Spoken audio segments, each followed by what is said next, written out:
Добър ден, драги приятели на спорта и в частност футбола. Значи, какво представлява футбола? Има две врати, зелен килим и това е в най-общи линии. Нали, футбола. Аз така го разбирам, аз така го разбирам. И вие днес сте дошли да ми питате, кой е по-големия отбор? Левски или ЦСКА?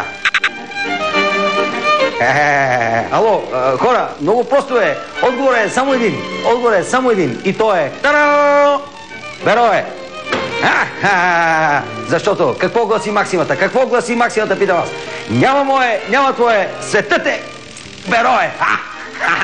Футболен клуб Берое е основан през 1916 година в Стара Загора. Бил е шампион на България през 86-та. Искам веднага да отбележа, че футболен клуб Берое по нищо не отстъпва на тези големите грандове, така наречени Левски и ЦСКА. Нали? Ние сме отбор с традиции, бе. Този отбор е създаден 1916 година. ЦСКА какво? Няма 50-60 години тук съществуват. Нашия отбор е почти колкото Левски. Но пък какво ни различава от Левски? Левски твърдят, че имали най-много фенове. Чакайте, бе, дайте процентно да видим така. Процентно как стоят нещата. Нали? Ето, взимаме София. София, примерно, да кажем, 1,5 милиона, два, айде.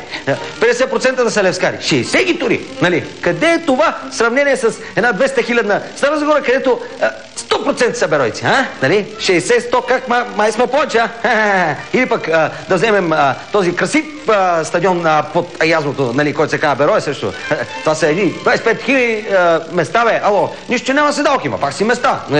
Ние обичаме да стоим прави, да не сме някои баби да сядаме по седалки. Ние сме млади, кръвтени хипи, това е стадион, стоиме прави, викаме. А колко велики футболисти е дал този велик, така да се каже, тим. Петър Жеков, това Георги Димитров, това Гошо Гинчев, Данчо Митев, нали, да не забравя никога това дясно брилянтно крило, фамозен, нали така. И, разбира се, стигаме до Петко Петков, най-великият за всички времена. Това е, чакайте, бе, той има цели 144 гола в А група, бе. Ало, искам да повторя. Берое е велик отбор. Велик отбор. Ние даже сме ставали шампиони 1986 година. Тогава мина и Халевата комета.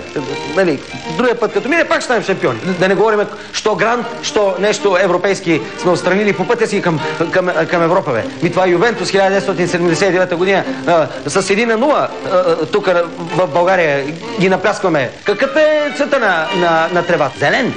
Какъв е цвета на парите, дами и господа? Зелен. Какъв е цвета на ментовката?